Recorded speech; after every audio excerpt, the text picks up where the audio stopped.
Okay. Good evening, everyone. It's just past 7:30, and hey Joe, we're going to get started here.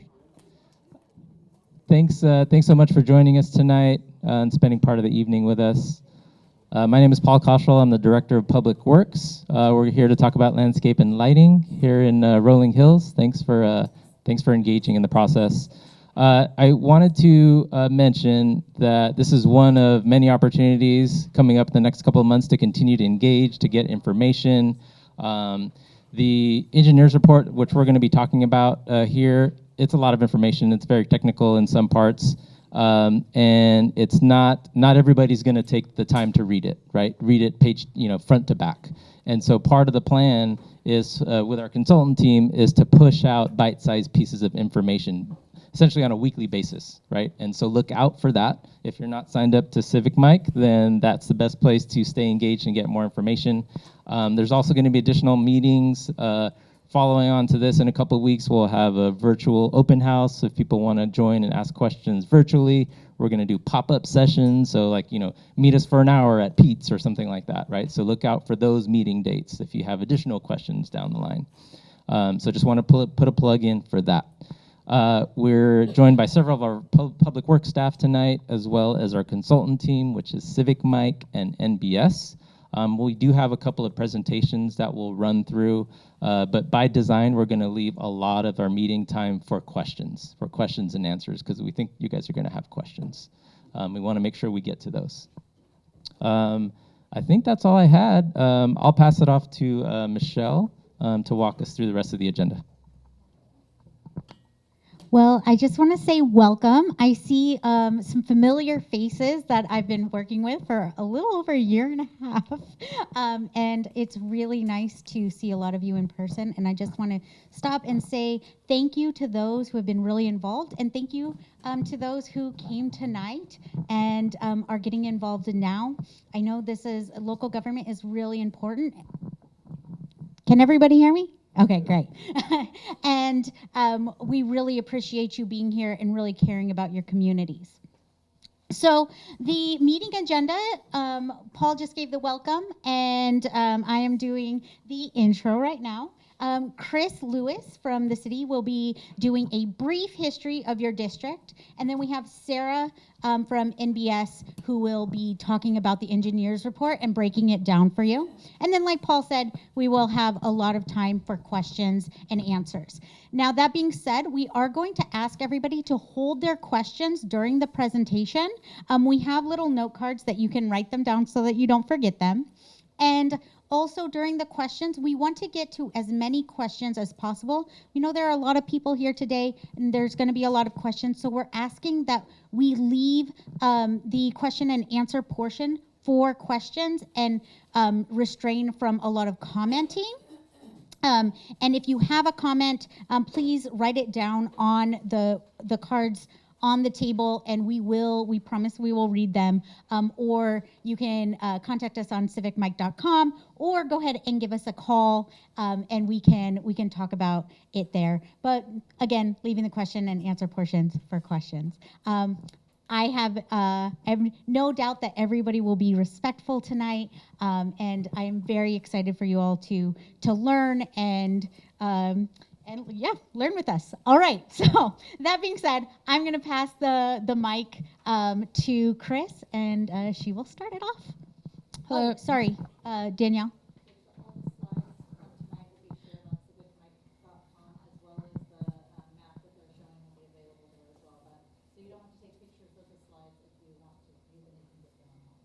Thank you. And if you didn't hear that, all the slides will be on civicmic.com. All right, thank you.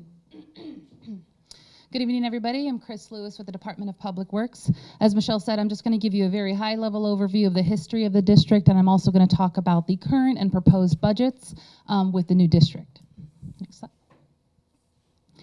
So the Rolling Hills LLMD was established in 1988 and has had an established maximum assessment rate of $300 per parcel for the Rolling Hills development and $250 per parcel for the Surface Ranch development since the early 1990s. In 1999, a Proposition 218 vote was put out to the district property owners to increase those rates by $50 per parcel per year. Unfortunately, that included also a CPI increase, but unfortunately that vote failed and the rates have remained the same since then. The district does maintain lighting and landscaping on Hillborn Road, Martin Road, various interior streets, and there's a couple trails throughout the district as well.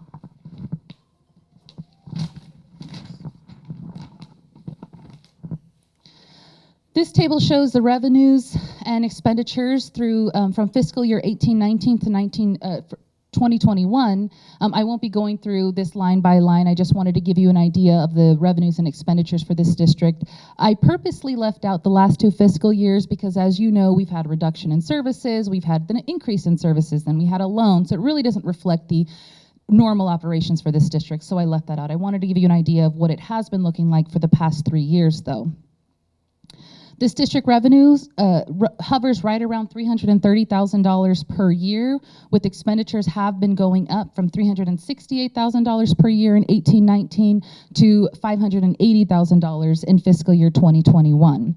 What I really wanted to do is draw your attention, though, to this little red arrow right here. This line says contingency and reserves, and if you'll notice, there is $0 in that line because we really haven't had any room in this budget for any kind of contingency spending, nor to save any money in the reserve fund for capital improvement projects or for any major repairs or anything like that. Down here at the bottom of this table, you'll see the fund balances, and you'll notice right here where it says net surplus and deficit, we've actually been dipping into our fund balance quite a bit over these last years, from $34,000 in 18-19 and using $250,000 of the fund balance in fiscal year 2021. In fiscal year 2021, there was some staff turnover in the Public Works Department, quite a bit actually, and with that fresh set of eyes, staff started, for all LLMDs, reviewing the operational and financial feasibility and projecting out numbers and things like that, and what we noticed was that there was a funding shortfall, and shortly thereafter, Council issued a loan to this district to be able to carry services through fiscal year 22-23. Part of the proposal to begin the process to increasing funding in this district, next slide please, and to generate that additional funding is to create a new landscaping and lighting maintenance district which would replace this existing district. It would replace it, but it would have the same boundaries and provide the same services at the existing district place, and Sarah will go into that, the reason why we are forming a new district as opposed to just increasing the assessments in the existing district. This slide here shows the proposed district's budget. This budget does include increased assessments. What I wanted to draw your attention to is, in addition to the increased assessments on the property owners, what's also increasing is the general fund contribution. Now, this general fund contribution is required by Proposition 218, which again, Sarah will go over in just a little bit. But that general fund contribution will jump to $123,000 per year, with a CPI increase on that. In addition to that general fund contribution, the city will also be paying $7,000 in annual assessments for the city-owned property in the district. Again, another CPI added onto that. This proposed budget also includes adequate funding for landscaping, as opposed to for quality landscaping and qualifications-based landscaping, as opposed to the low bid providers that we've had to accept in the past just due to the city's purchasing policy. We've moved away from that in January 2020, and this budget now gives us the flexibility to expand who we actually receive services from. This budget also gives adequate funding for total tree pruning. This is a service that this district has actually not had, at least not in the recent past, a solid budget and funds set aside specifically for tree pruning, and not just walkway clearance, actual tree pruning on a regular basis. This budget also provides funding for upcoming streetlight repairs, any sort of maintenance, and then also total replacement of those streetlights. And last but not least, we have a line item right here for contingency and reserves. If you remember in the last table, this was $0. We're now up to about $80,000 for contingency and reserves. Once the district gets to a nice, comfortable reserve level in the entire fund itself, to where we can address those repairs on an as-needed basis, we do have some money tucked away for capital reserves, capital replacements. Then, of course, the city would not levy for this every single year. It would be removed from the budget until we, again, use that fund balance that we we were using the last few years. Last thing I want to say is that this budget does represent the maximum budget for this district. It doesn't necessarily mean this will be the budget for the district on an ongoing basis. The city would be using this amount or less on an annual basis, which of course would be approved each year. The budget would be submitted to council and approved each year depending on the needs of the district. And that concludes my presentation. I'm going to go ahead and pass it off to Sarah. Thank you. Hi, welcome everyone. It's a pleasure to be here with you tonight. My name is Sarah Mears. I'm the Director of District Formation Consulting at NBS. NBS is a consulting firm that helps public agencies raise revenue in various ways. So this is what we do day in and day out, is work with these types of assessment districts as well as other funding mechanisms for local government agencies. I have been with NBS and practicing in this area for 23 years, and seen a lot over that time. So collectively, our team has about 150 years of experience in this type of work. So that's kind of our background. Next slide. So quick agenda of what I will cover tonight, and I promise it'll be quick. As Paul promised, we are going to leave a lot of time at the end for your questions. We want to hear from you. But we'll talk about the improvements. We've got a map to show you where the lighting is, where the landscaping and street trees are. We'll talk about the methodology. This is an assessment district that's governed under Proposition 218 or Article 13D of California's Constitution. So we'll talk about that a little bit and those requirements. We'll talk about the budget. Chris just kind of went through some of that, so we won't spend a lot of time there in my portion of the presentation, but we'll see how that budget and cost estimate translate to your assessment rates. And then we'll talk about the formation process. How is it that this district gets formed? What are the dates we're looking at? And what does the ballot procedure look like? Next slide. So this is a map of the improvements, and it's a little bright in here for you guys to see that much detail on this map, so I apologize that it's not real clear. And we can zoom in a little bit or put this up later if you want to look in a little more detail. But you can see kind of the yellow or whiter areas, this kind of glowing area. Those are your street lights, and the green are your trees. The red, oh, thank you, that's much better. Can you see that better now, everyone? Oh, good. So the red is the outline, the boundary of the district, and then the green, of course, are your trees and landscaping. So just to give you a picture of that. So you have 329 street lights, 2,738 street trees, and 1.3 million square feet of landscaping. Next slide. So methodology. This is a really important piece. As I mentioned, this is an assessment, and I know we all use the terms assessment, tax, fee, charge interchangeably, but under state law, these mean very different things. These are different funding mechanisms that local governments can use to raise revenue, and they all have different procedural requirements, and they all have different substantive requirements. So again, Proposition 218 was a voter initiative in 1996. It added Article 13D to the California Constitution. And it tells us what an assessment district is. It tells us how an assessment district may be formed, so that procedural requirement that we'll talk about. It gave us the substantive requirements around special benefit and general benefit and so forth, but it does not give us a prescription for how to calculate the assessment. It doesn't say, this is your improvement, your general benefit is this, your special benefit is this, and your assessment amount is this. It doesn't give us that. What it does is tell us that an assessment engineer is to write a report that explains all of this. So this is where NBS comes in, and we are the assessment engineer for purposes of this proceeding, and we've written this engineer's report. The methodology that we go through in the context of Proposition 218 and in the context of multiple lawsuits, case law that we have coming out of the courts in this realm is this. We identify the improvements to be maintained. Where are they? What are they? We determine the maintenance cost estimate. And there's varying levels of service that we can look at, that sort of thing, but we're looking at this point, what does it cost to maintain these improvements, including things like capital replacement? We'll identify the parcels that benefit from the maintenance of those improvements. Okay, where are they located? We're looking at all of that. we're separating general and special benefit. We'll get into that a little bit more in a couple of slides, but special benefit is benefit that is conferred to the property in the district from the maintenance of the improvements. General benefit is benefit that accrues to the public at large from the maintenance of the improvements. And so we need to separate those two things. Once we separate those, we take that special benefit piece and we then need to allocate that to all of the parcels in the district on a proportionate basis. So we're looking at a variety of land uses. The district is not homogeneous.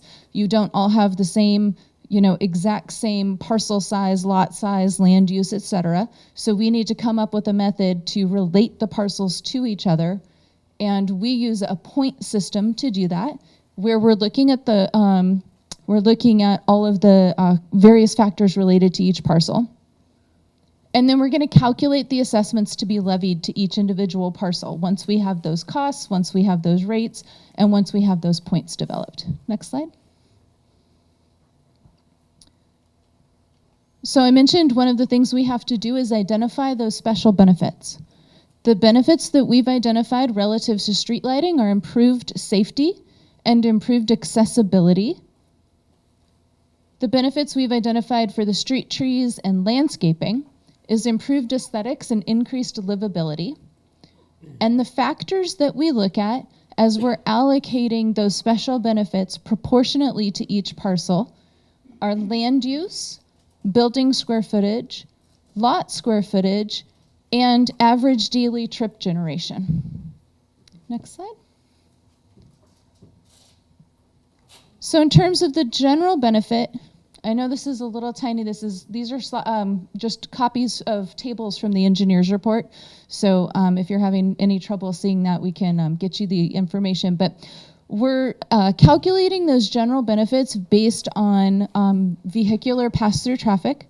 So we're looking at where the improvements are, the location of the improvements, and we're looking at the level of pass-through traffic on each of the individual roadways with street lights. These are the major roadways, so we're looking at that pass-through traffic. And we're determining how much of that traffic is passed through on those roadways, and that's how we're calculating these percentages. So for the street lights, we've determined that the special benefit is 10.73%. On the street trees and landscaping, it's 13.07%. We add that together to get to the 23% that's down at the bottom. Next slide. So this is the budget. This is, Chris just went over that, so just want to kind of remind you of this before we move to the next slide. The budget for all of these services, the landscaping, the tree maintenance, trail maintenance, et cetera, the street lighting, of course, the electricity that goes into that, as well as repair of poles, et cetera, and then the administrative costs relative to the district. I do want to pause here and mention, you see some county fees. This is an assessment that shows up on your property tax bill. It is not part of your general tax, your ad valorem value-based tax, but it's a line item that's in the other section with the other things that include like mosquito abatement and what have you. So that item shows up on your tax bill. If you have a mortgage and your property tax bill is in your impound account, it will just be part of that. But just wanted to mention that that's some of the fees there. And the total cost of our improvements is just over $1 million. Next slide. So we take that total cost of the improvements, the just over $1 million, and we deduct that general benefit portion. So we take that off the top of the total cost. That money or that cost is something that is not paid through the assessment at all. That is paid by the city. So we're taking that $123,000 off the top, and then from there we're taking the remaining budget, the special benefit associated with each of those budgets, and we're calculating, remember I said we use a point system to look at each individual parcel, so we're calculating the rate per benefit point. Next slide. We then take that rate per benefit point add up the points for each individual parcel that have been assigned, again, based on land use, building square footage, lot square footage, and trip generation. And we calculate the assessment for each parcel. So I've got averages here. The individual assessment for every parcel under the proposed assessment, as well as the last 2 years of actual assessment, are available if you go to civicmike.com. Raise your hand if you're signed up for civicmike.com. If you're not, you can sign up tonight at civicmike.com/Fairfield, and you can go in today and look up the proposed assessment for your parcel. So on average for single family residential, it's $748 is what's proposed. For the multifamily residential, that is not a per unit amount, of course. That is the total amount. The commercial property on average is just over $1,500. And I wanted to mention you do have a park, a school, and some undeveloped property. That's another component of Proposition 218 that public property pays in. They are not exempt from assessments like they are from many other types of taxes. So they would have to pay their allocated share of the assessment, any of those public parcels. So when Chris mentioned there's a general benefit contribution from the city, there's also a contribution coming from any other publicly owned property as well, because they would pay their assessment. Next slide. So we'll talk a little bit about process. This is not a tax. This is an assessment, and I'm going to keep repeating that just because it's really important. This Proposition 218 governs how this district is formed, and there's a ballot process associated with that. So this is not something that can be imposed without your input. It is a property owner proceeding, and I know that's a little different. Taxes, it's a 2/3 vote of registered voters typically. For assessments, it is a ballot proceeding, and the ballots go to property owners. So if you are not a property owner in the district, you do not have a right to submit a ballot. Again, Proposition 218. Those ballots are weighted by the assessment amount associated with your property. So if I have a parcel and my assessment amount is $100, and Chris has a parcel and her assessment amount is $200, her ballot counts twice as much as mine. Okay, it's weighted based on the financial obligation or assessment amount of each individual parcel. There will be 2 options on your ballot, 2 boxes. You can check one. You'll either be in favor or in opposition. And then when we tabulate the ballots, if the total assessment amount of ballots returned in opposition, so we're going to add up all those assessment amounts of all of the ballots returned in opposition, and we're going to compare that to the total assessment amount of all of those ballots returned in favor. If the in opposition is more, right, the total assessment amount is higher, we have what's called a majority protest, and we do not proceed with the formation. If it's the opposite, the in favor is higher than the in opposition amount, then the council has the opportunity to consider a resolution to form the district. Okay. And we'll talk about timing. Next slide. So in terms of schedule, we're targeting that April 18th council meeting to have the council consider the resolution initiating proceedings and the resolution of intention to form. And that would include approval of the preliminary engineer's report. From there, the ballots are mailed out, and we have a noticed public hearing date that we are anticipating to be on June 6th. It's really important for you to know that ballots must be returned prior to the close of the public hearing on June 6th. A postmark is not good enough. It has to be returned prior to the close of public hearing for it to be counted. So I just want to make sure you understand that. And that, of course, will be in all of the ballot documentation. The ballots will be tabulated the next day. The tabulation will be open to viewing by the public. If you'd like to come by, we might hand you an envelope slicer and have you help us open envelopes or something. We might put you to work. But we will be tabulating that in public view so that anyone who wants to come watch that is welcome to do so. And then on that same day, there will be another council meeting where, depending on the results of that ballot tabulation, council would consider either that resolution declaring results and ordering the formation, or the resolution declaring results and abandoning proceedings. Okay. Next slide. And with that, we will open it up. Actually, I'm going to turn it over to, I think, Danielle for just a quick moment, and then we'll open it up for questions. We do have a mic that'll come around, so we're going to ask you to speak into the mic for your question so everyone can hear you. Yes, and if you can refrain from asking a question until you have the mic, that way we can get through everyone's questions and try and stick to the one question at a time. Also, remember tonight that the city's here to answer questions, help educate you on this process so you can make an informed decision. So they are not here to convince you to vote one way or another or advocate for one way or another. So we hope to get as many of the questions answered that you guys have as possible tonight. So with that, we'll go ahead. We're going to have a mic on both sides of the room. So if you just kind of raise your hand, then I'll come to you or Michelle. All right, you made that easy. I have two questions. One is that when you talk about the ballots, that means property owners are the only people that are casting these ballots. Is that correct? That is correct. Property owners. Is it based, you talked about sort of a weighted system where assessments are different for different valuations of property. Are the ballots weighted on that, or is it just sort of one ballot, one vote? The ballots are weighted on the assessment amount, but I did want to pause for a moment. The assessment has nothing to do with the value of the property. It's based on these other factors that we've developed in the assessment methodology, but it's not like your ad valorem property tax and not related to the value of the property at all. But the ballot itself is weighted according to the assessment amount on that ballot.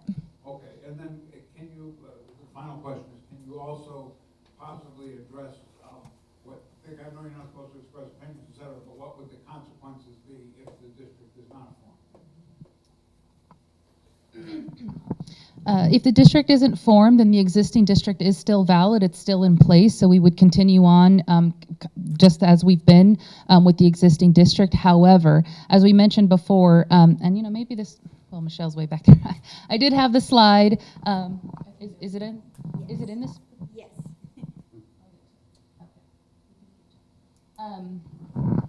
As we mentioned before, we don't have enough revenue coming into the district to support regular operations. So right here, we see that assessments are right around $300,000. You throw in the general fund contribution, it's $330,000. But the proposed budget right now is over $1 million. So we're looking at a deficit of 70% right off the top if this district is not formed. So we would continue with the existing district and provide as many services as possible with this $300,000 that's been capped for the 30 years.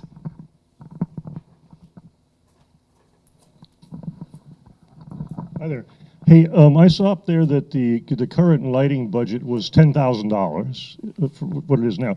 You're proposing a $70,000 budget for next year. Is that correct? I believe that is correct, and that's based off of what we are projecting these expenses to be. Of course, that's the maximum, right? This is going to include replacement of the light poles. We know we have some aging infrastructure in the district, and so that's going to go towards replacing those light poles. It's going to go towards maintenance, and then we have right now, the city is on a tariff rate with PG&E, so we're about $10 per light per month for electricity costs. Just one other question about the light poles. I mean, is this assessment district unique in the fact that we're responsible to replace lighting poles? Isn't that something the city would normally do in the regular course of business? No, all landscaping and lighting maintenance districts in the city are responsible for their own lighting and poles. I'm sorry, maybe I should clarify. There are two districts that were set up when they were established. I believe it's Waterman and Kolob right now, that they don't have lighting as part of their district. Don't quote me on those two the district names, but I believe there are two districts, and that's just how they were established, because the city can establish a lighting or just a landscaping. But if you do have lighting, then you're responsible for it. Okay, I have a few questions, but I'll start with one, and others have questions, and we can come back. Let's see. Can you explain the average daily trip? How do you calculate that? So the average daily trip information comes from the Institute of Traffic Engineers, which is, of course, a traffic engineering standard. This group publishes the average daily trip information. They do studies and so forth to develop the information, and they say, based on the information that we've developed as engineers, the average daily trips for this type of land use is X number of trips. So it is that ITE, or Institute of Traffic Engineers, data. So that's an individual property? They determine how many I'm responsible for average daily trip versus my neighbor? It's by land use. No, they're not. No, they're not looking at your individual parcel versus your next door neighbor's individual parcel. They're looking at it by land use. So if you are interested in reading more about that, some of that this information is in the engineer's report. And the ITE information is on page 19. And so, that ITE trip generation manual, we're using the 11th edition. For single-family detached housing, the average daily trips is 9.43 per dwelling unit. And again, that comes directly from that manual. Any other questions? I have a couple more, but go ahead. Go ahead. Okay, in 3.2 of the engineer's report, street trees and other landscaping, it talks about enhancing the overall image and desirability of the properties within the district. And it talks about livability as a measurement of the factors that add up to a community's quality of life. Are you aware of the California Supreme Court ruling in the Santa Clara case, where it says, although it's reasonable to conclude that quality of life benefits to people living and working and patronizing businesses in the district will in turn benefit property in the district, such derivative benefits are only general benefits conferred on real property located in the district or to the public at large. So are you aware of that court case? I am aware of that case, How yes. does that jive with your understanding where you talk about quality of life and the Supreme Court talks about quality of life? Yeah, the facts and circumstances of that case are very different. That district was looking to purchase open space somewhere, but they didn't yet know where. They were going to, again, it was a very general thing. That district covers almost the entirety of Santa Clara County, minus the area of Santa Clara County that is in the Mid-Peninsula Open Space District and minus the city of Gilroy, so very, very large swath of land. And they were going to assess each parcel within that district a flat dollar amount to purchase open space somewhere, but they didn't know where. And so, again, facts and circumstances of that case are very different. We have very specific improvements here and very specific properties that are being assessed for those particular improvements. Okay, it also says, moreover, to the extent that the value of property located in a desirable community is enhanced, this is a general enhancement of property value and thus, by definition, not a special benefit. And this isn't talking about the location or where it is or how many people are in the community. This is talking about your term of quality of life and the Supreme Court's issue of quality of life. Apples to apples, let's not talk about what they wanted to do compared to what we want to do. It's the quality of life issue is what the question is regarding. Correct.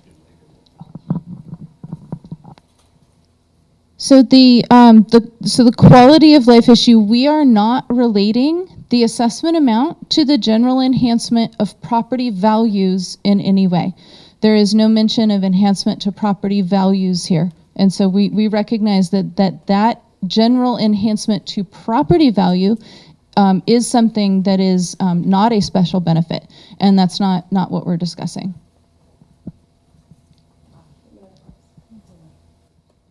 I've got a comment or two. Number one, I think you said that our district was formed in 1988. 88, right? Yes.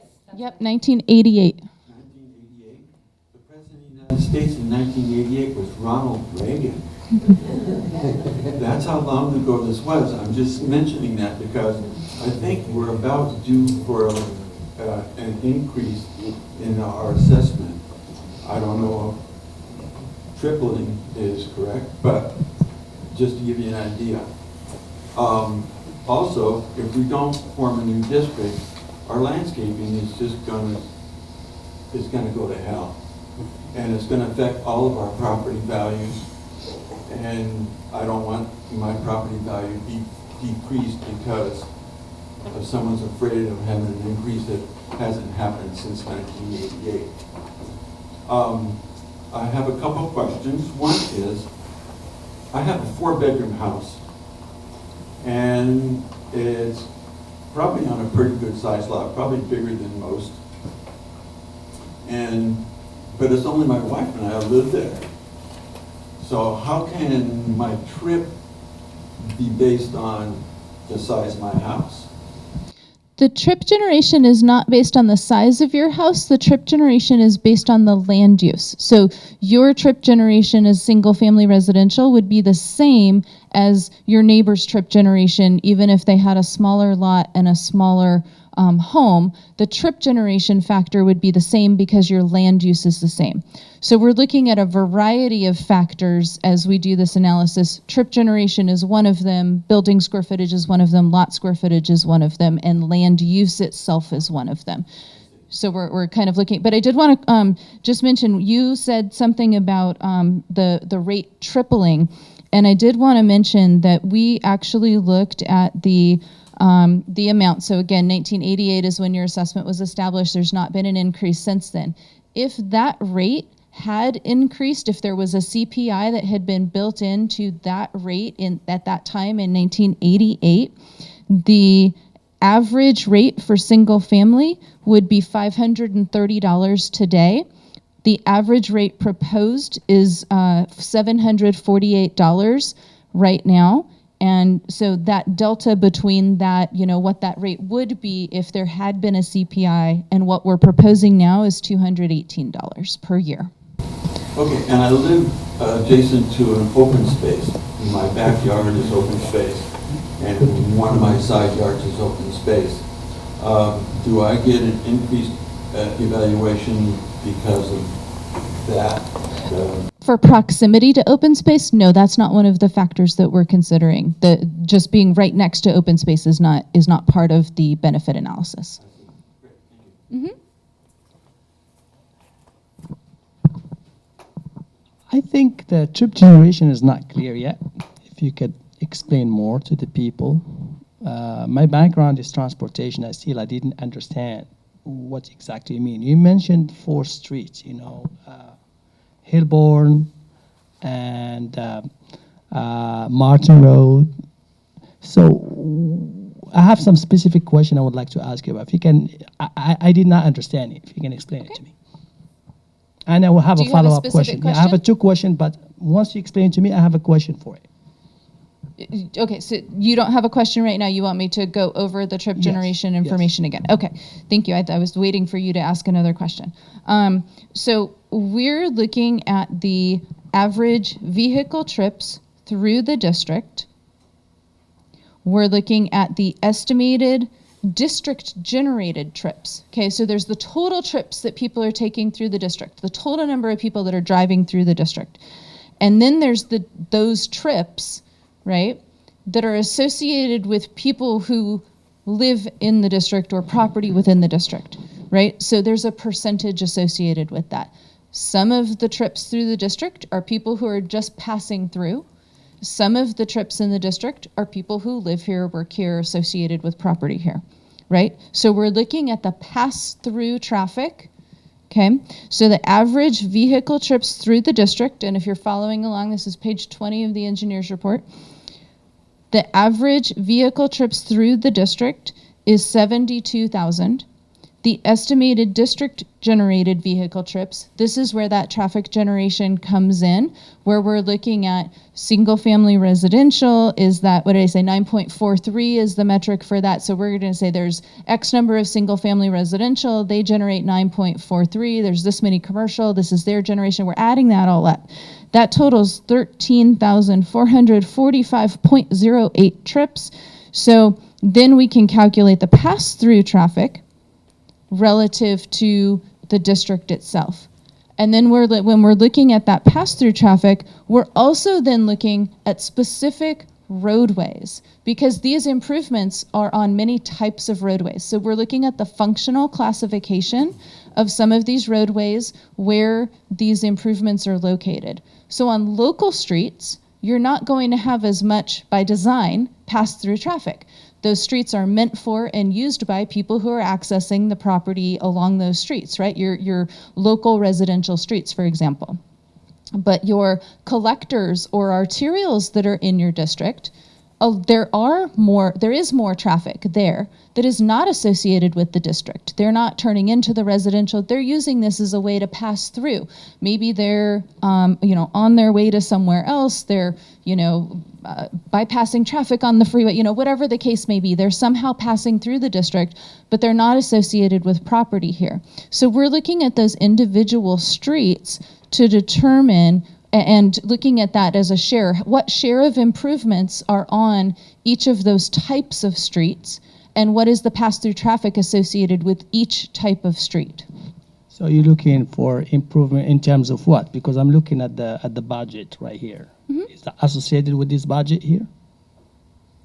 Yes, this is the budget, that's the cost. What it is, for a car, for example, that generate traffic, what I can see in this tabulation, the cost associated with these trips.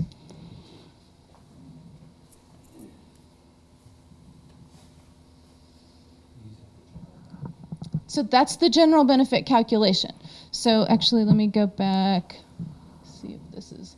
So these slides will show you for Hillborn Road, the number of streetlights, what share of those streetlights are on Hillborn Road versus some of the other streets.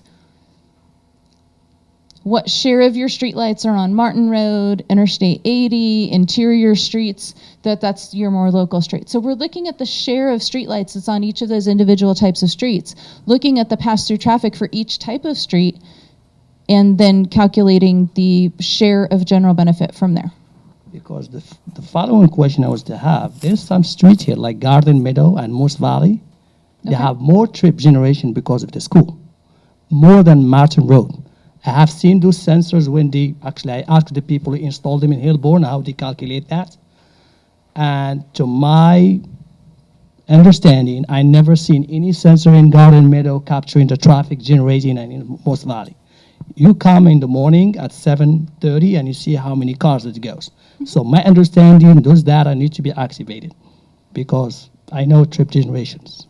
Correct, and we're using the city's travel demand model. Those are, by the way, I know engineers. I'm a PhD in transport and logistics. I did that before. And anything can be debated. So I'm talking about reality. Come tomorrow morning and see the traffic that is generated. Second, my last question, you're talking about irrigations. So the assessment you did, it is based on the cost you have now or based on the need? To simplify, did you look at the bill that you paid for the water for irrigation last year? Yes. Well, a following question with that. Okay, I'm sorry, we're gonna move on and let some other people ask questions. Well, you want us to be here? We don't want to. No, I do. I just want everyone in the crowd here. I think some people are getting restless and leaving, and I want everyone to have the opportunity. We will come back to that question, so hold that question, write it down on the Post-it, and we just want to give everyone an opportunity to give their questions. I'm sorry, I don't want to interrupt, but I want to be respectful of everyone here. I have another question. Does anyone that hasn't asked a question have a question? Okay.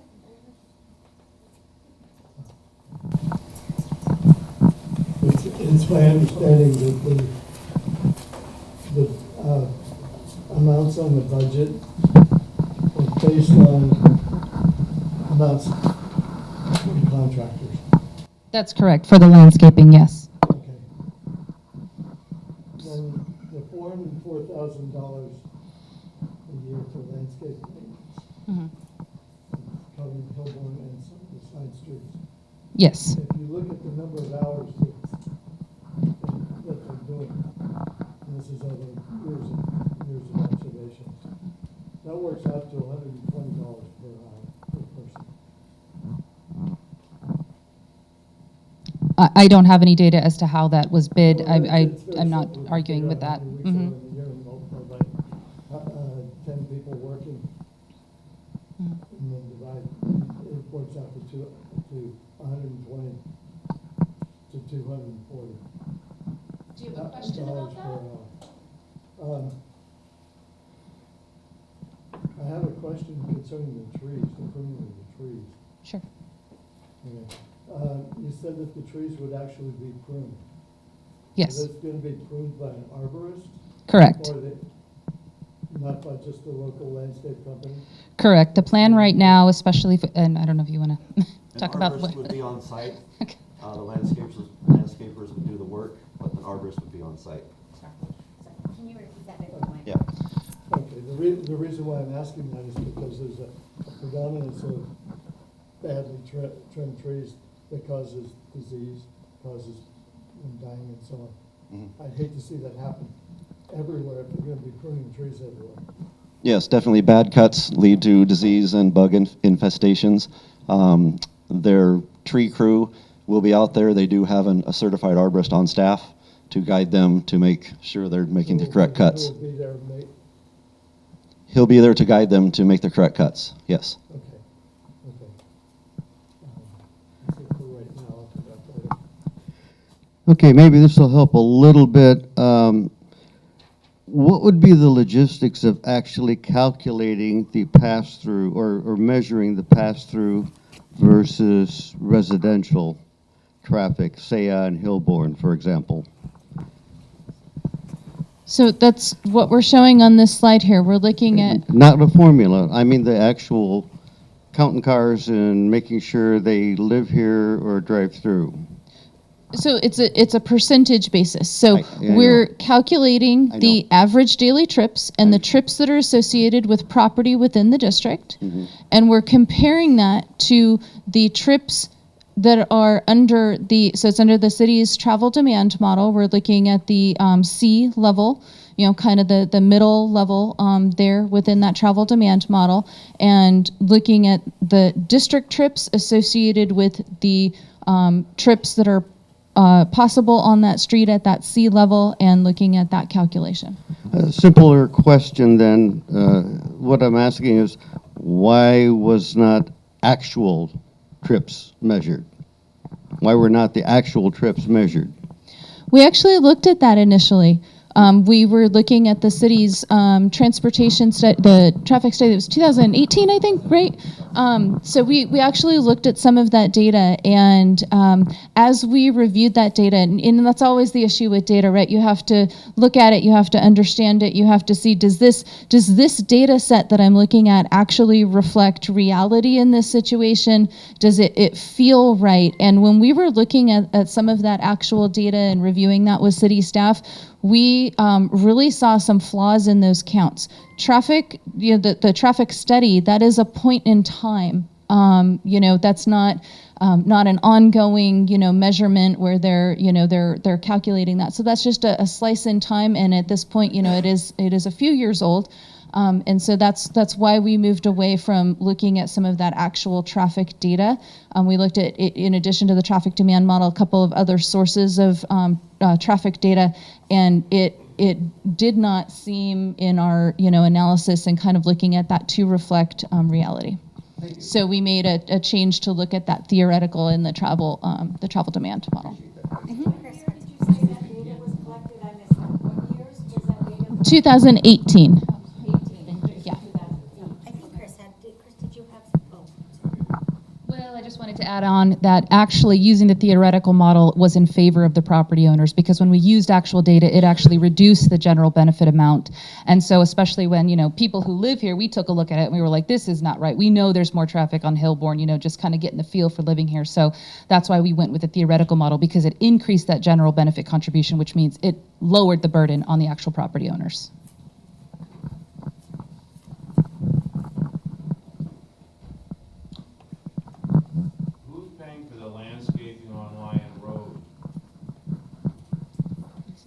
That's part of the district, the LLMD is. It's not listed in your report anyplace. It's not on the traffic generation. It's not in the maintenance costs.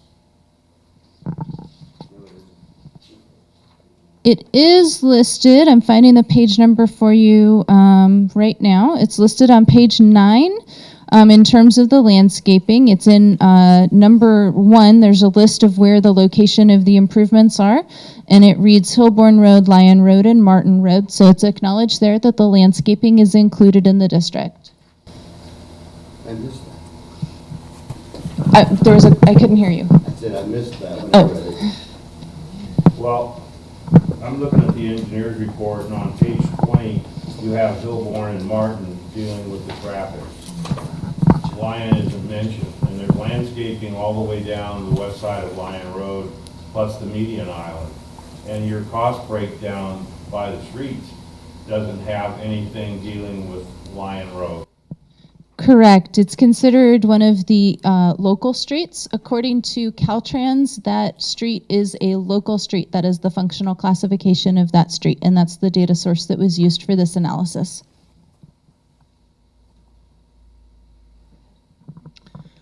Just a more general question.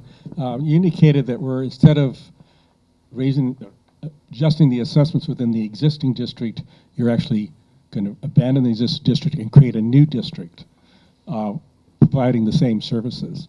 Can you explain why you're taking that route versus just readjusting the assessment within the existing district? Absolutely. I get excited for these questions. So Proposition 218, that's the short answer. So 1996, Proposition 218 initiative is voted on by the voters in California and approved. It adds Article 13D to the Constitution and gives us all these rules around assessments. So if you have an older district that was established or grandfathered in prior to Proposition 218, you can continue to collect that same amount.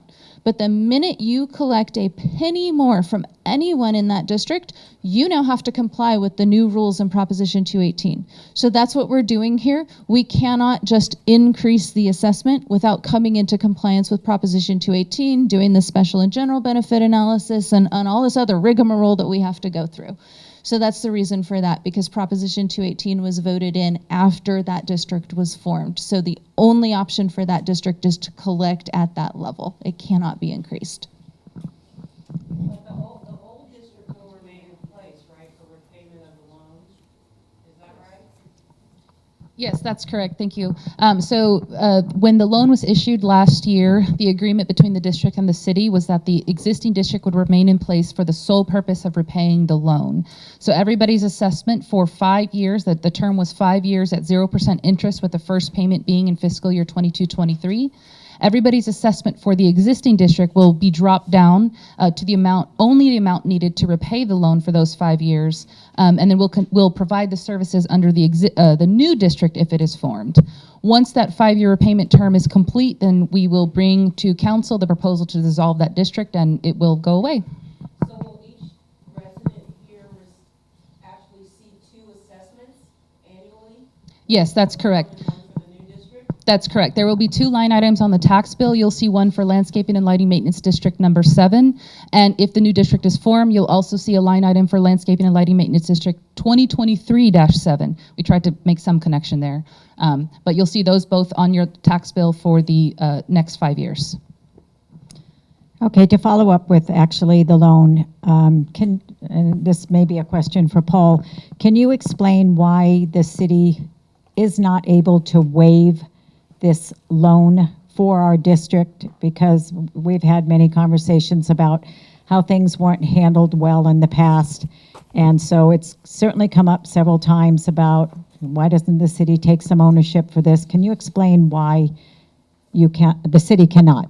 Yeah, it's not a question of whether it can or cannot. It's a policy decision. So if it has to be paid, right? So currently it's being, the loan was issued through payment through the general fund. There's a lot of competing interests from the general fund, including fire, police, parks programming, et cetera. And so that's why it's a difficult decision for the city council to make, and there's lots of priorities, right, that all the residents count on. And so the costs for providing the landscape maintenance and the special benefit, for the residents, it is still the benefit received. The issue was the process we're going through now was probably 2 years, later than it should have been. So if we would have looked at it, if the city was looking at it to the level of detail that we have been over the last year and a half, then if they were doing that, if the city was doing that a few years prior, then we most likely would have been in this situation where we were recommending, in order to continue to provide the same level of landscape maintenance, that a increase was likely necessary. And so the way that it happened, truly unfortunate, right? That we did it 2 years probably too late, but the benefit was still received. And so the payment, the idea of the loan being paid back by the residents was based on that. Okay, thank you. And then just one more comment. So many questions have been asked about Hillborn, so I appreciate that you clarified that, particularly with local people, because our concern was your company is making decisions on Hillborn and you don't know anything about Hillborn because you don't live here and you don't see the traffic on Mondays, particularly when the freeway is backed up. So that's certainly been a very big concern in this community, because we feel like, it should be called Interstate Hillborn, because, I mean, seriously, if you live here, we've experienced it, many days, and it's not just Monday. If there's an accident on the freeway, everybody's on Hillborn.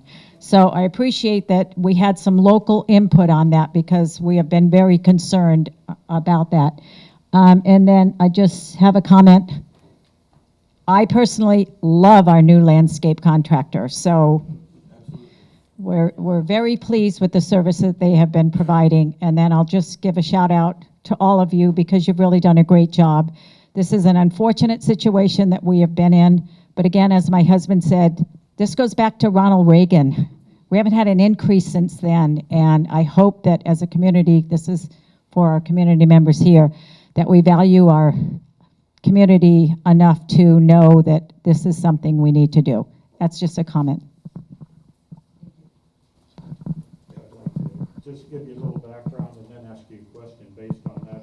In November 1996 is when the actual Prop 218 came into existence. It was a ballot initiative, and it became effective the day after the election in November of 1996.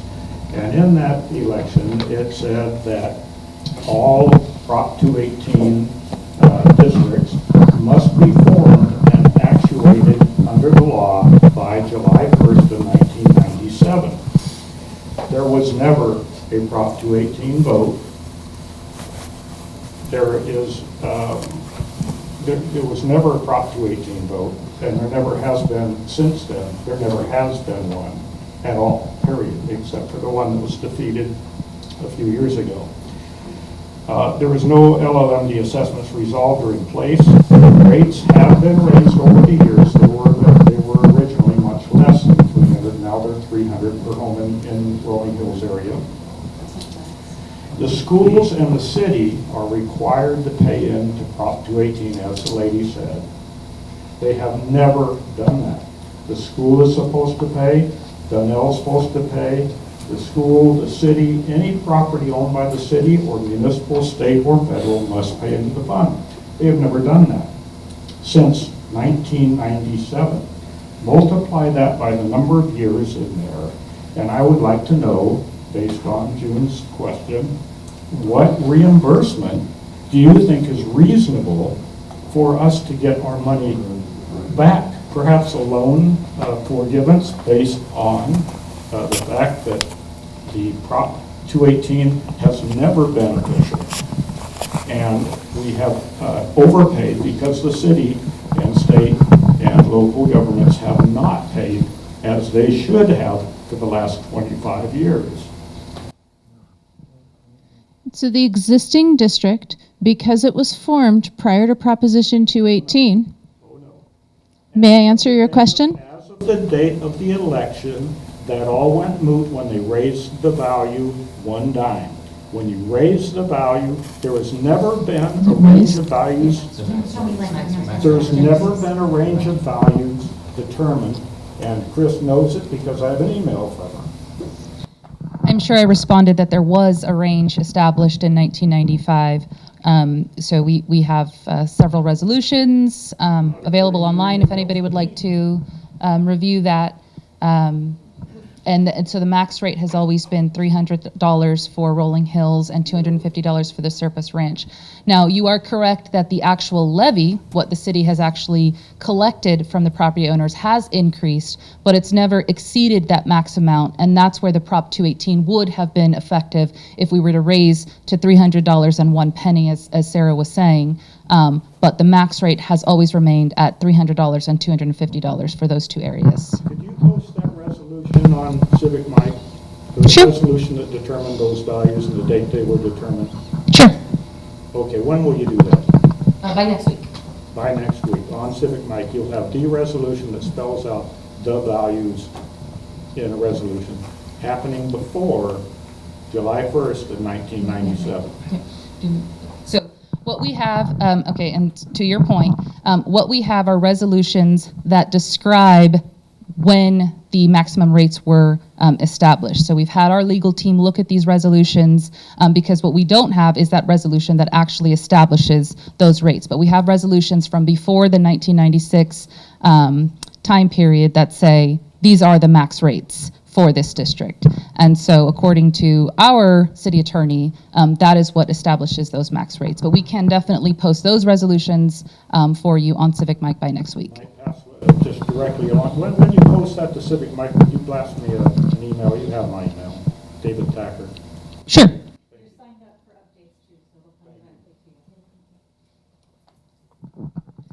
Currently, we're protected from outrageous increases, correct? But the fact that we can vote for or against it, correct?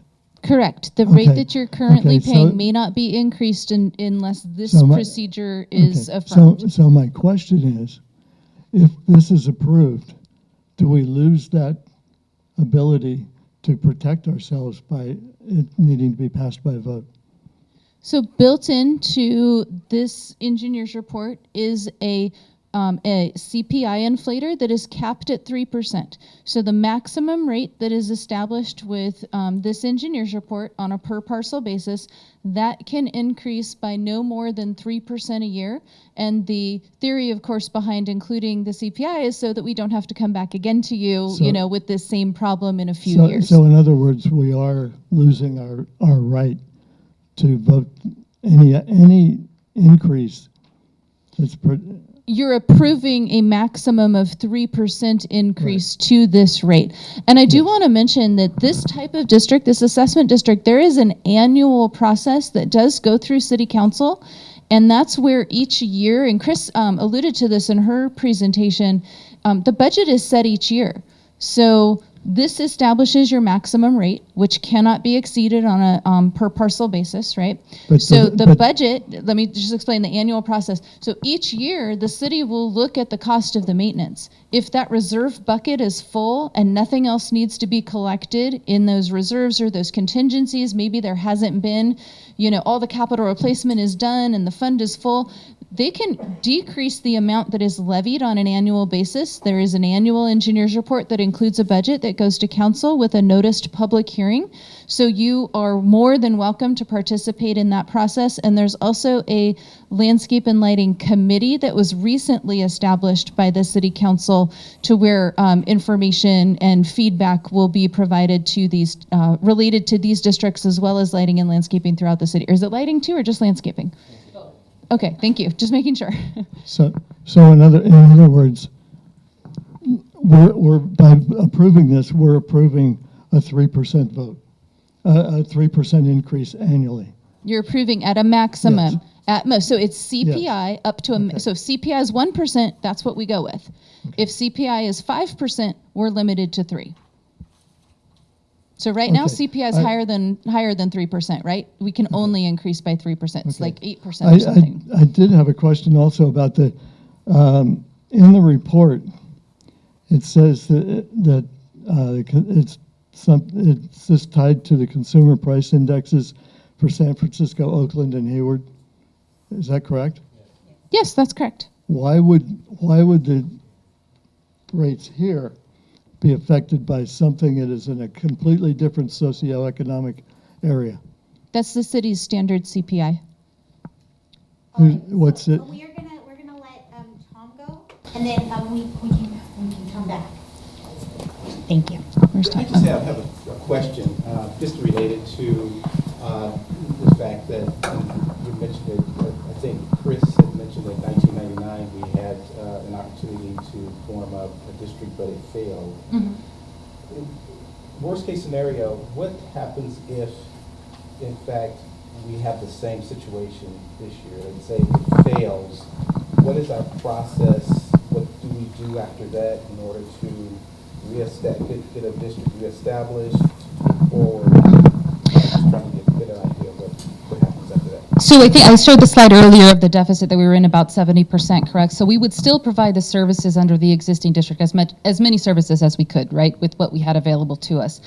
We could do a Prop 218 vote every year if that's what it took. I'm sure we don't want to do that. It's a very expensive process, but we can do that. There's nothing that will stop us from doing that. Unfortunately, what we've heard from the experts in the field is that some cities, that actually happens, where it takes people seeing the degradation of the landscaping all around. It takes people seeing lights going out and they're not being turned back on. Right?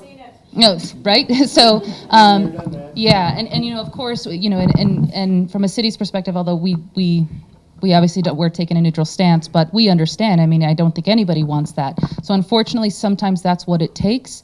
But of course, we would like it to be whatever the decision is made, reflective of what the community actually wants, and not just, oops, they didn't participate type of thing.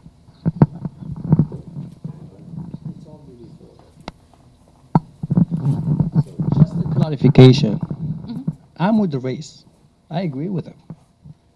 But you guys, in developing model, there's something called garbage in, garbage out, right? If you put garbage in, you get garbage out.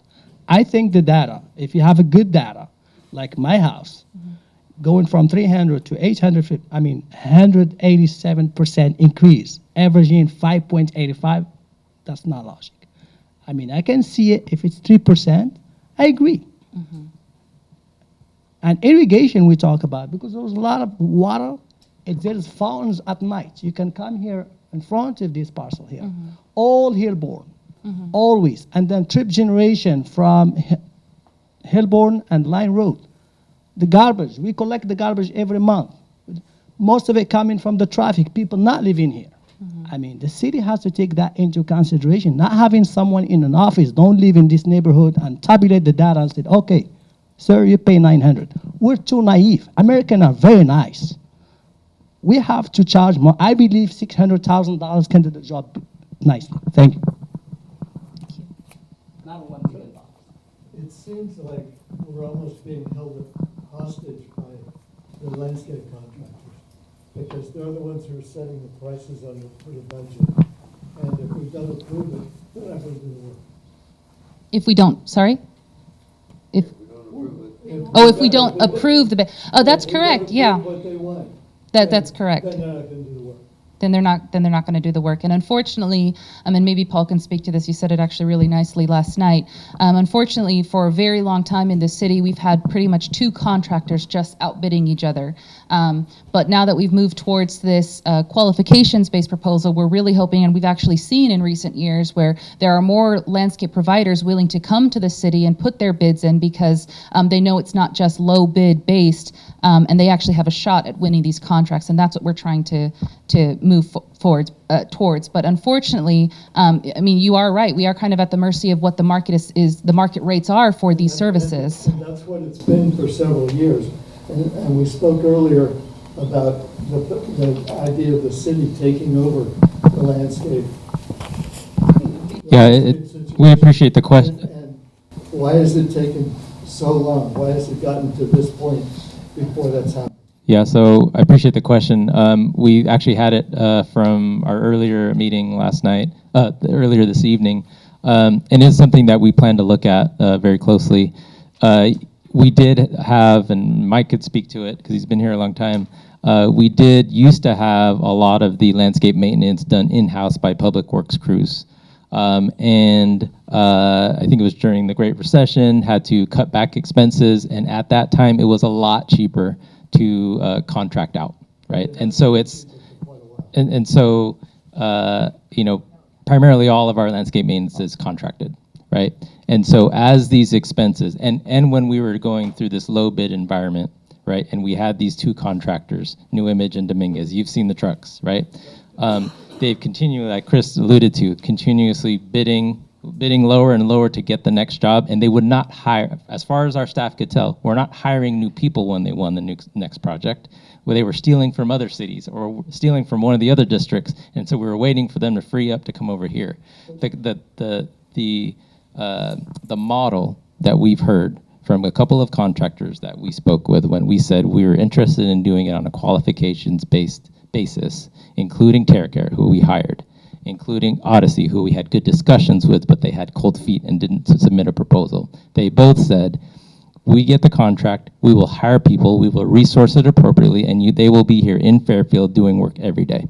So that's what we've been seeing so far, you know, as a couple of residents alluded to, and we've been hearing similar, you know, positive feedback in our other districts where TerraCare is working, is that they see the difference immediately when they started. And that's good, but what we're seeing is $400,000 spent that doesn't need to be spent when it could be handled in-house. So that's something that we are going to look at, right? Because now that those Anytime now would be good. right. So what we were talking earlier before the meeting started, and so one of my comments was, even if we had that analysis done right now today, there's a long lead time to be able to procure equipment. So we run fleet in Public Works as well.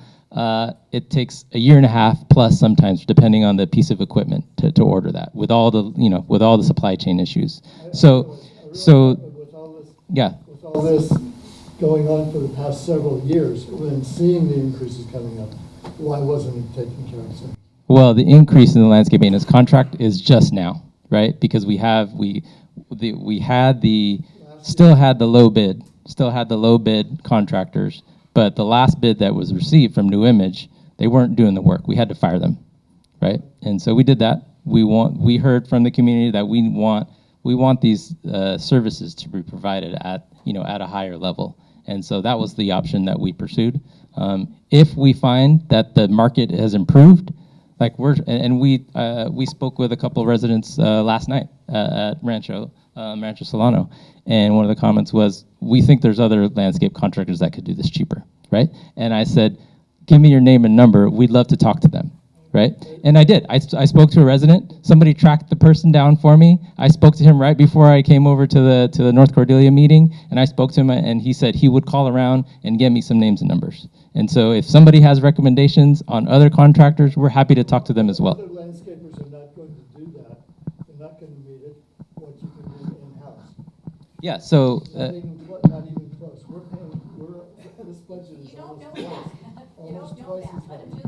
Sorry, I just want to remind you that you do have comment cards if you do want to write those down, and we are trying to leave this time for questions.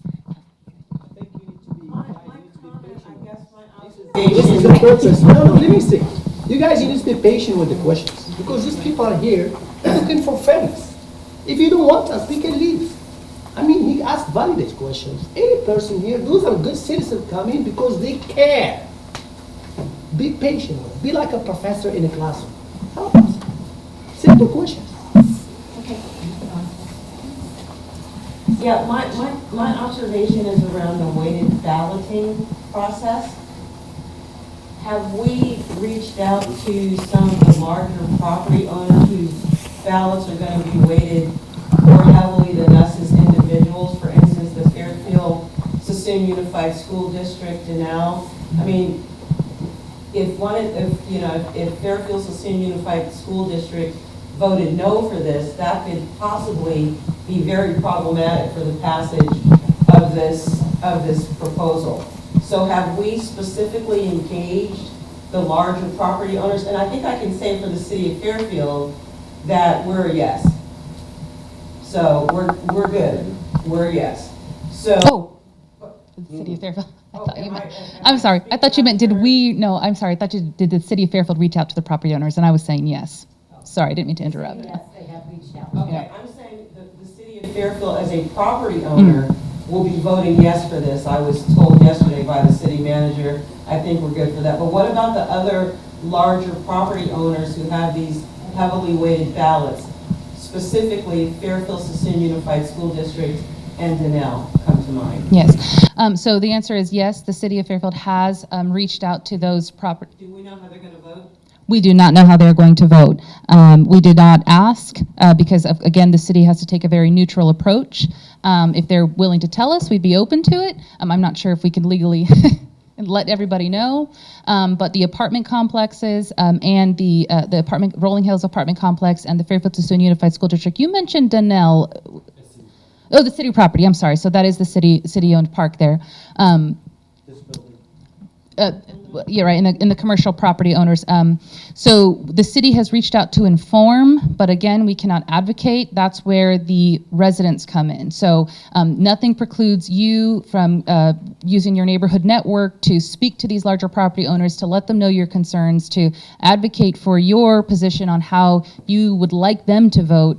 And I mean, you know, in a lot of ways, it helps them because it keeps their, you know, property values up and attracts people to, for instance, wanting to be a tenant at those Rolling Hills apartments. So maybe I said too much as a city employee, but you know, that nothing precludes you from speaking to those larger properties as well. Thank you. Thank you. So just a question for clarification. If someone asks, because if one of the property owners goes to talk to the school district, once the ballots are cast, is that public information? So the ballots would remain sealed until the day of the tabulation, actually. But however, once those ballots are tabulated, once that process is complete, they become public record. So you would actually have access to see how any individual property owner cast their ballot. It's not an election where it's a secret ballot process. Quick question, how soon will the committee be formed if this passes? How soon will the committee be in place to monitor the budget? And would you confirm what the committee will be composed of? Is it residents? Is it? I don't know. So the applications will be open in April for anybody who wants to join the committee. We're looking for July for the committee to start. There will be a 7-person committee, one from each council member district and then one at large. And I'll leave it to Ryan to explain the makeup. Good evening, Ryan Plangan-Eben. I'm the Assistant Public Works Director and City Engineer. So the scope of the work is going to really be looking at not only the budget that we are going to be establishing for each district, the assessments that's going to be paid by each resident, but also the level of maintenance. We're interested in hearing back from the community. How are we doing? What can we improve on? What things you see out there that the Public Works Department may have missed, right? So we're out in the street, our operations division, we have inspectors, but we want to hear back from the community. We're planning on meeting on a monthly basis to kind of kick us off, to kind of get that formation and get the structure of what that oversight committee is going to be, and then maybe we scale that back to being more quarterly basis. So that's going to be the ask of those residents once it's formed. Okay, thank you. Yeah, my question relates to the trip, the ITE engineers report and the average daily trip rate. And I notice on page 19 of the engineer's report that the multifamily residential has and by the way, the reason why this is important is I think that the numbers mean something, at least they should, but oftentimes I'm seeing in this report that they don't. And so I'm trying to point those things out. The multifamily residential on page 19 of their engineer's report shows that the multifamily residential people travel 40% less than you and I. Now, the reason why that's important is because part of the amount that you're going to pay is based on how much you use, how many trips you make.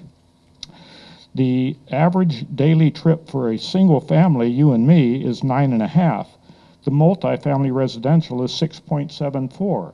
Now, if anybody can tell me, other than it's in the book and it's a national survey that they're talking about, what relevance do those numbers have? Continuing on, the elementary school average daily trip is 2.27. Well, as you heard earlier, the gentleman here pointed out that the trips are massive in the morning and afternoon. The ITE book uses a one-way trip. So if there are one student traveling 2.27 average daily trips, it is undercounted by about 45%. And so that number is off by that amount. So there are many, many, many things just like that. I wish I could educate everybody in the room. No time for that. So my question is, where do these, I know where the numbers come from, but how do you personally, as a professional in this business who has used the IT report, reconcile the difference of 40% between a single family house and an apartment house on how many trips they make? 40% difference.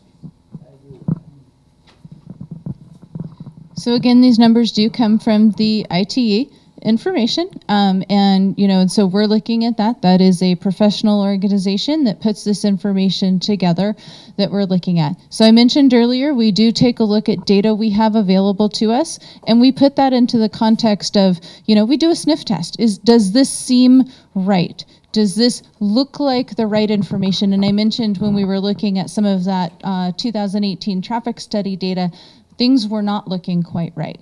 Okay, so we did go through that analysis, and we have worked in many, many other communities. We've worked in places where we've used actual traffic data coming from very recent and specific traffic studies, and we've looked at, a variety of situations around this. And, from my professional experience, these numbers are reasonable in terms of, on a per unit basis, the typically multifamily has fewer persons per household than single family residential, and therefore on the whole would generate fewer trips per unit.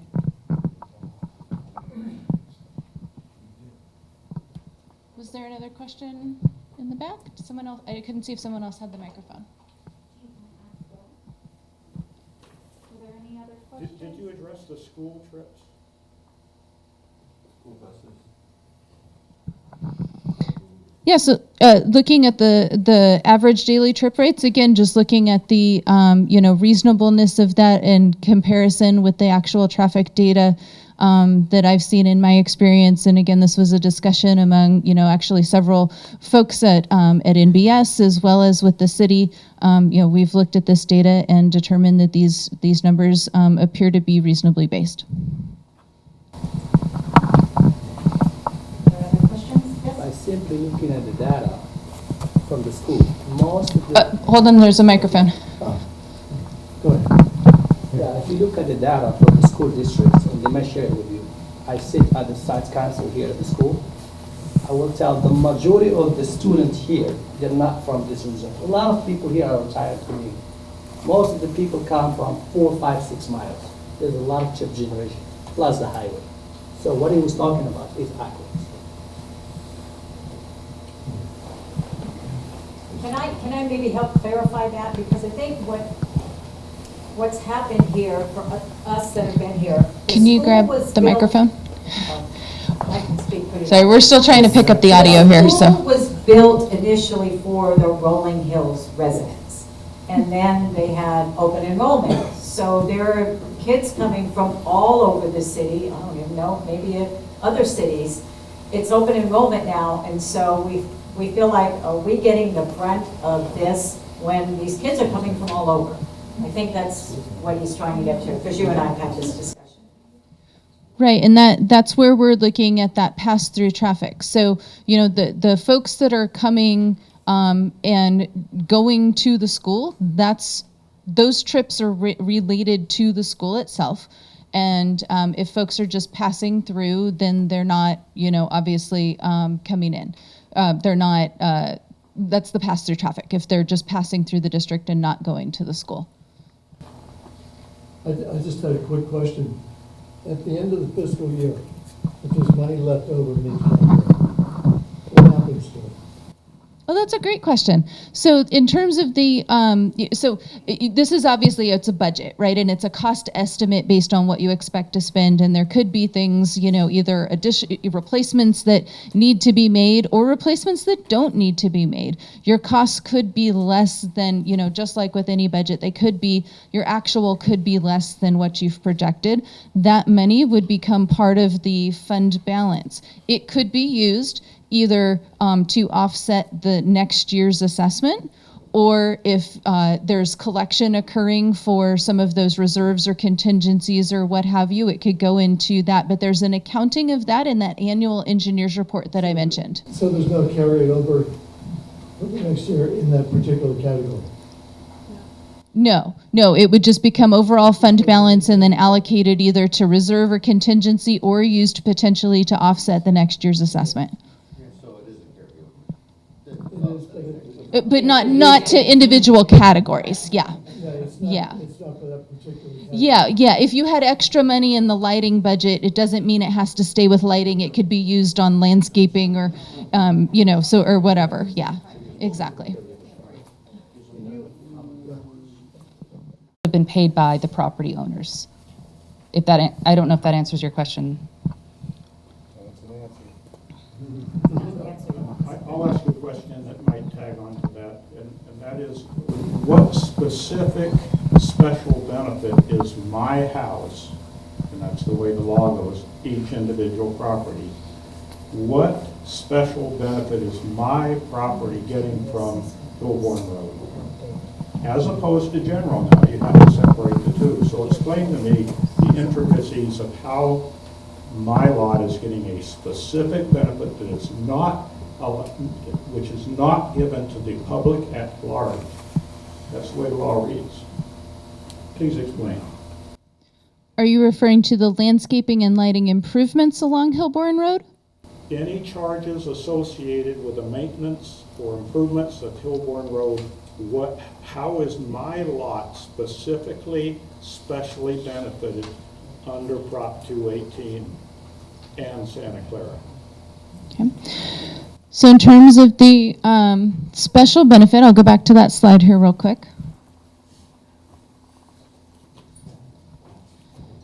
So the street lighting special benefits that are identified is that improved safety.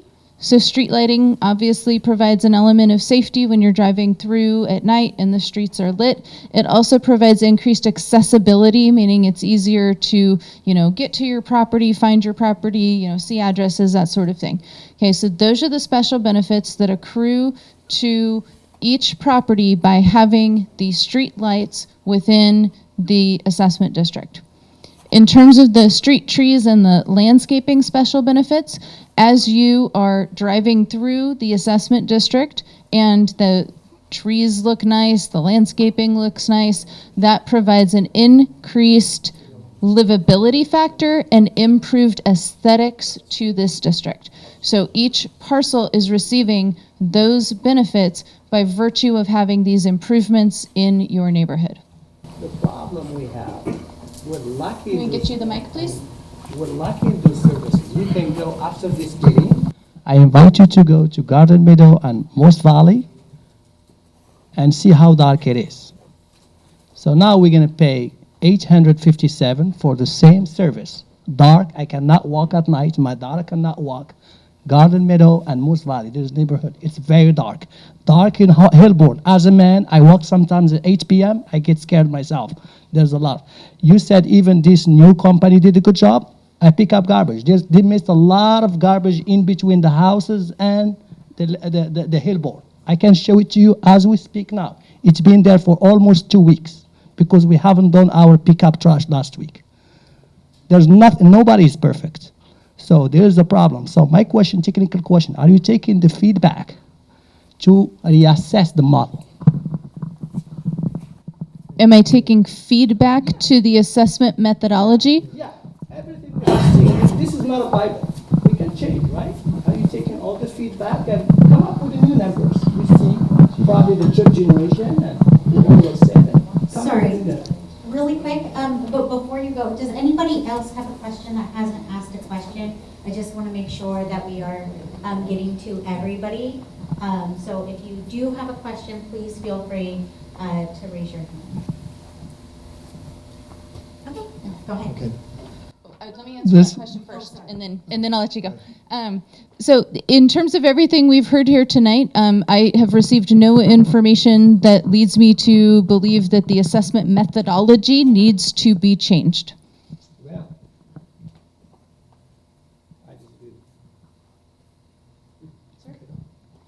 Quick question, are they responsible for picking up the garbage as well? Trash, yes. Okay, so they're supposed to, as they're cleaning up Hillborn, they're supposed to be picking up the trash as well? Yes. I'll be on the lookout. This was brought up last year at a meeting, and I never really did get a straight answer out of it. That I understood. My understanding from what was said last year was that if a road is going, and I think this goes back to what you were talking about a minute ago, if a road is singly going to a group of houses, then those people in those houses are responsible for maintaining the area around the road, correct? Hillborn is obviously a thoroughfare. Whether it was in the very beginning, I don't know. I wasn't here then. But Hillborn is obviously a thoroughfare. Why are we being charged to maintain Hillborn, which is a thoroughfare that people drive back and forth through all the time? My understanding was that if it's a thoroughfare, it should be handled as a city street. So, looking at Hillborn specifically, so again, for all of those streets that, I just changed the slide again, but, so looking at all of those streets, we're looking at the share of improvements that are on those streets. So again, those are arterials, collectors, et cetera, the larger streets within the community. And we're calculating the share of the cost associated, again, going back to that trip generation, the pass-through traffics and all of that. So we're saying a portion of that cost is related to and benefit accrued to people who are driving through this neighborhood who own property here. And a portion of it is general benefit because those are the pass-through traffic. So you are paying only a portion of the cost of the maintenance for the Hillborn. The landscape maintenance and the Correct. and so A on. portion of that cost And that is portion special is benefit. $800,000. Okay. What I guess let me see. Can you just break out the amount that's being, that the city covers as well as the amount that the homeowners will cover in your documentation? Yeah, absolutely. So the total cost estimate is 1 million. Did you have a slide? I thought you Yeah. Yeah, there's a slide there. Hold on. We'll get you back to the right one.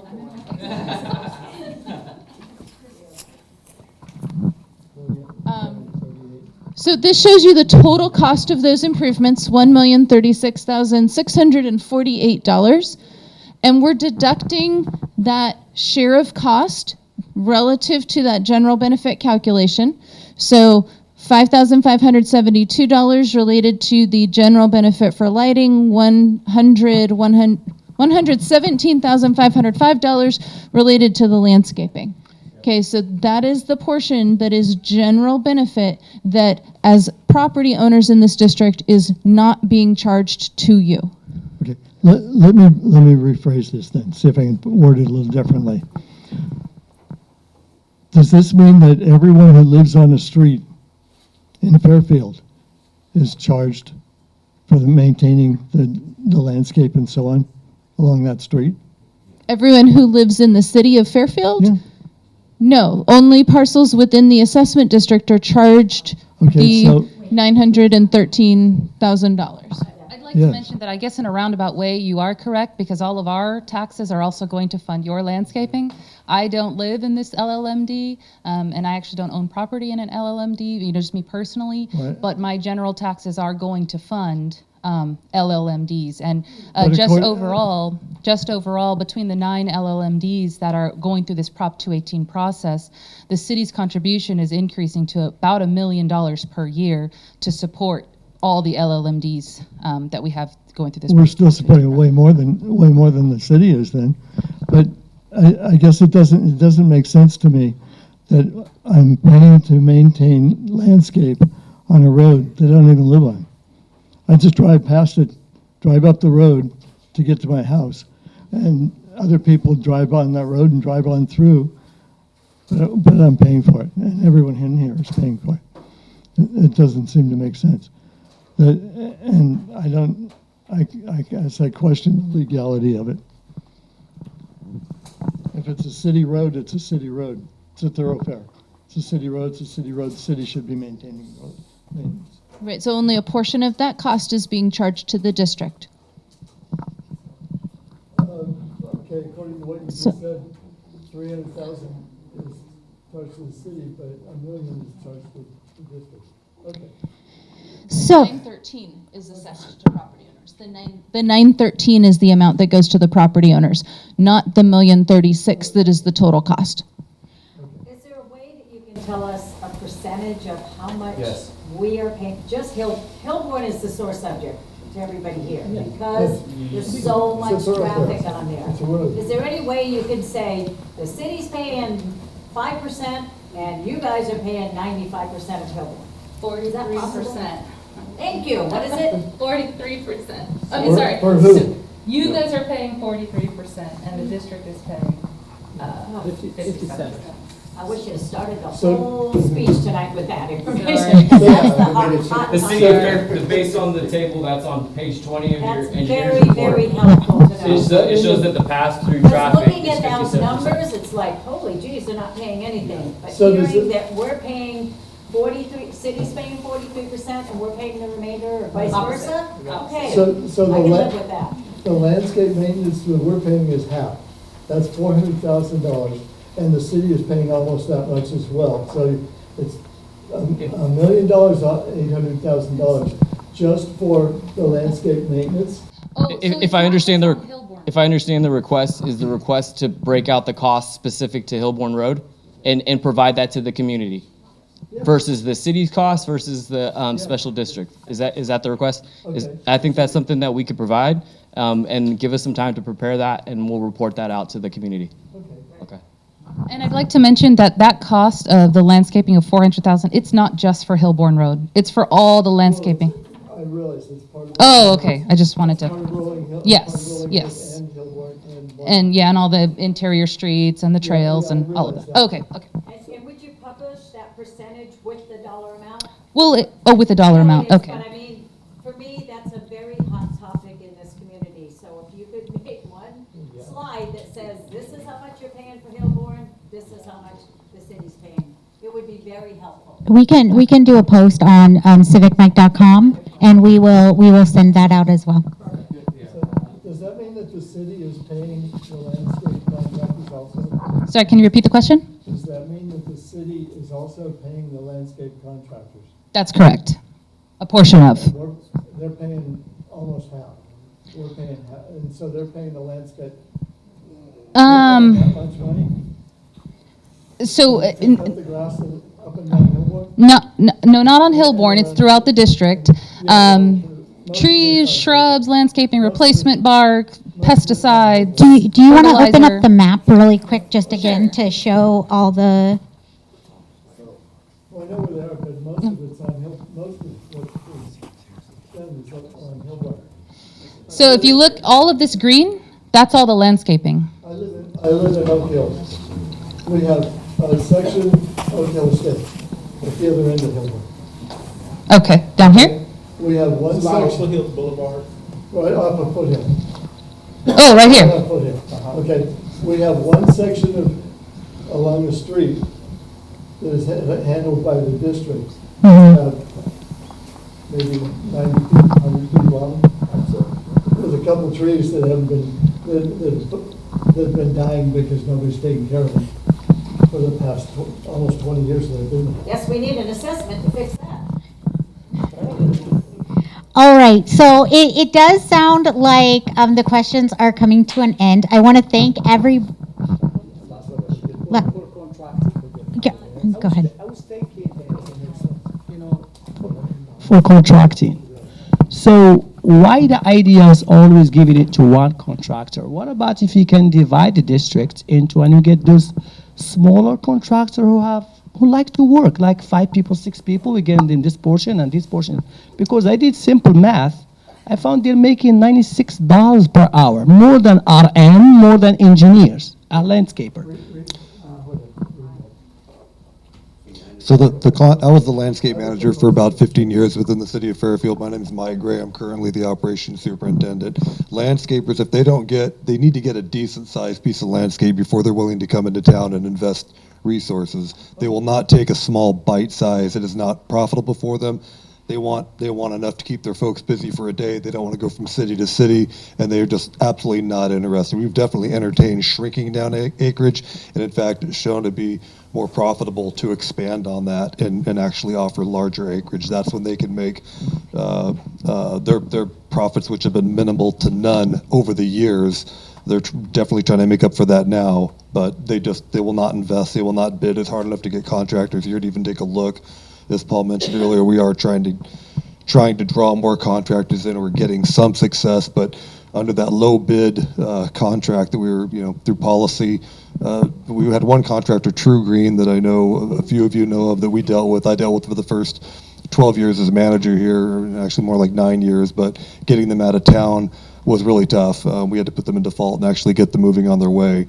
But then we started getting companies like Dominguez, where at the time were really solid. And for the money, I think we got what we were paying for throughout the city of Fairfield. And they still perform at a decent level for the money they're getting. But as of January of this year, they've said enough is enough. They're coming in and they're tripling their costs, and we're saying that's not going to work for us. So we have reached out to other contractors, and again, TerraCare and Odyssey, we'd love to have seen them throw their name in the hat. They still might. I think they're kind of seeing what's going to go on with TerraCare, but we do have a lot of confidence in this current company. And as we've talked about, we are currently going through a study of seeing what it would be like to ramp back up with city services. Because from somebody that, when I was promoted and got my position back in 2009, I was chartered with contracting out 26 jobs. And it was a lot funner managing people than it was managing contractors, because contractors, we could say we're not going to pay you if you don't do the job.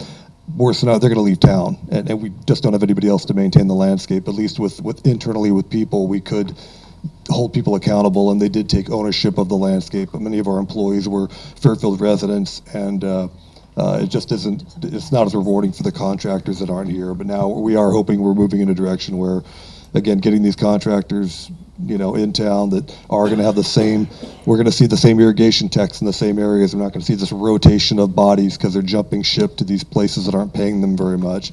We'll see what the rest of this year holds, but we're more optimistic than we have been as a management team and operations in a very, very long time, and that's the honest truth. But we are going to go through the study of seeing what it would cost to gear back up, which, as Paul mentioned, it's not going to be cheap, and it's going to take some time, and just the procurement process to get equipment, it's a nightmare compared to 5 or 6 years ago. But again, that's why I brought up earlier about having the city take over. It would be far more economical. we're not sure of that. I'd like to also add, because I'll give you numbers, because I've been in the public side and I've been in the private side. Come outside, you and I will talk. So I'd like to just add, I've heard a number of $96 per hour or $125 per hour. I just want to remind everybody that they also have supplies and equipment they need to buy.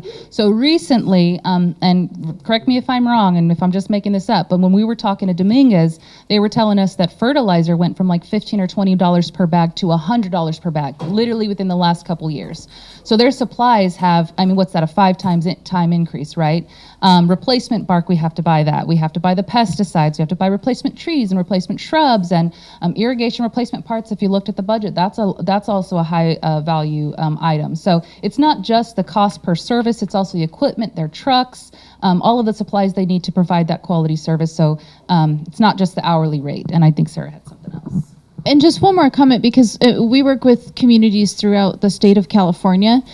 This is not an issue that is unique to the city of Fairfield. This is something we are seeing just in terms of what our clients are experiencing with landscaping contractors generally throughout the state, is that that service is significantly more expensive today than it was just a few years ago. So just kind of to give you that context of what we're seeing all over the state, that is an issue with many of our clients. They are seeing those landscape contracts come in higher and higher and higher over the last 5 or so 4 years. It has really increased all over the place. So just again, for what it's worth, that's what we're seeing all over the state for landscaping services, unfortunately.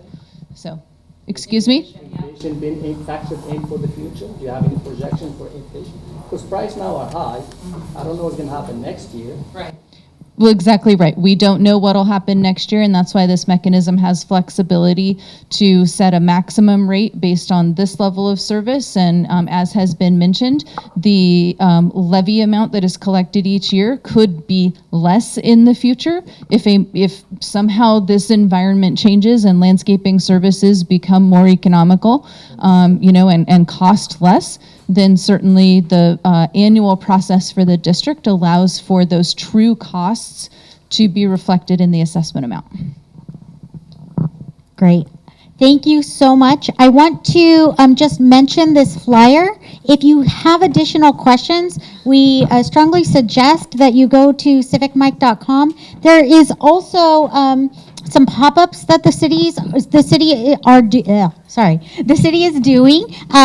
We have they're doing it in person and online. So if you have additional questions, or if you go home today and you remember, like, oh man, I didn't ask that, please feel free to reach out to us at Civic Mike or go to one of these pop-ups and ask your questions. Thank you so much for coming today.